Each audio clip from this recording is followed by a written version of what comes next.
آنها است در جای مسجد بوده و خندق است پیش مسجد بوده. در سیده مطلع که میره بیا تقریبا میگه که در مسلمانان جای جو کرده است. این است مکان به نام الجامع الخندق یا غزوه خندق. سبب که مسلمانان جهت مسجد بوده واسه خندق یا جر پیش مسجد بوده و به شکایت قریش احزاب این برشان سیبا بالمقابل. این مسجد جور شده در جای غزوه خندق یا غزوه احزاب. خندق یا غزوه احزاب که سفر غزوه خندق بوده سال 5 هجری. تعداد مسلمانان در غزوه بوده 3000 به شکایت قریش 10,000. 30,000 مقابل 10,000. حالا که استدلال از خندق این به این غزوه چیزی آسان نمانده، صرف بیان حتی جور شده مسجد که یعنی تاریخش یادم نشود. دیگر صاحبا میگم تقریبا 1 ماه به محاصره بوده در این غزوه احزاب. غزوه احزاب یا غزوه خندق. اما به صاحبا ما شما بخیر بینم مسجد قبا. آن صاحبا مسجد قبا جهت قبله مسجد نبوی تقریبا 32 کیلومتر فاصله دارد.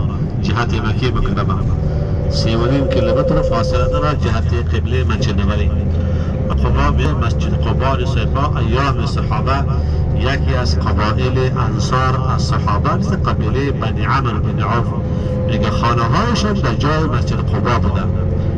تقریبا خارج از مدینه منوره بوده. یعنی کسی که از مکه مکرمه میامد در اول مدینه منوره یک قریه بوده.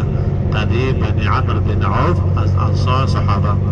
علی صاحبا میگه روزی اول هجرت که رسول الله صلی الله علیه و سلم از مکه مکرمه همراه ابوبکر صدیق میآید.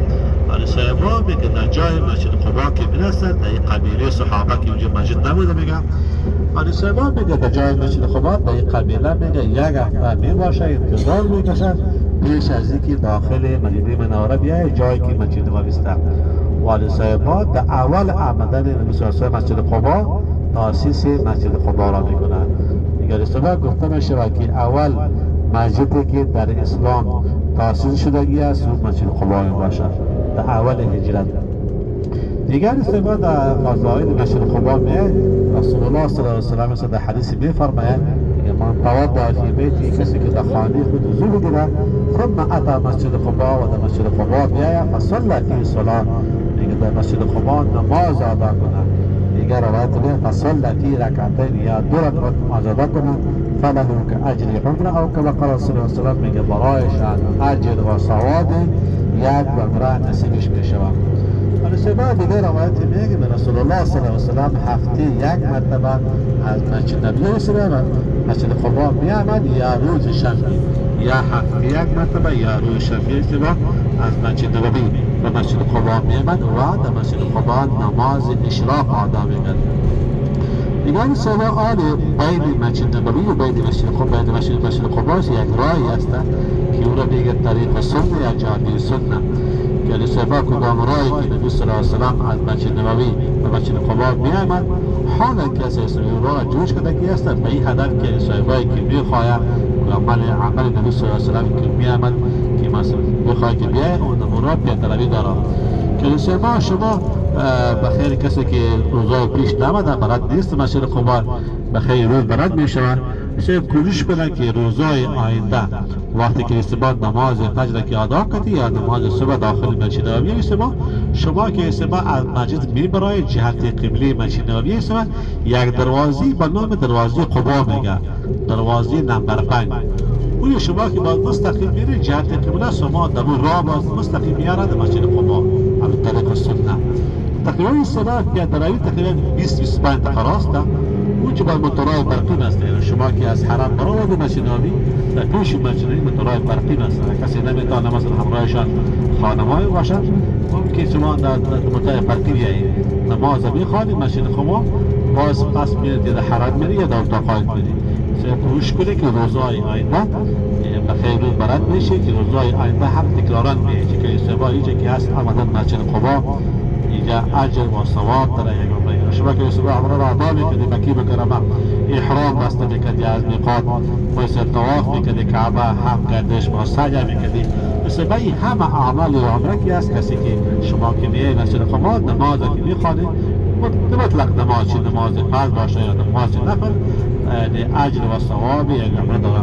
ویسه بهتر است که آدم نماز فرض با جماعت بخواند داخل مسجد نبوی، ویسه نماز نفل بخواند، بالخصوص نماز اشراق در مسجد قبا، چی عمل رسول الله صلی الله علیه و سلم که نماز اشراق در مسجد قبا میخواد، در مسجد قبا ادا میکرد.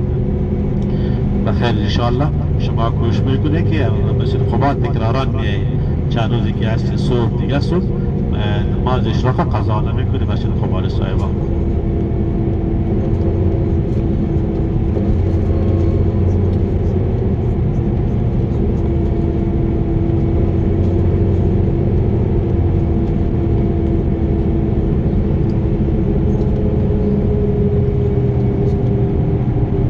قبل إشارة يمين، قبل السوق يمين.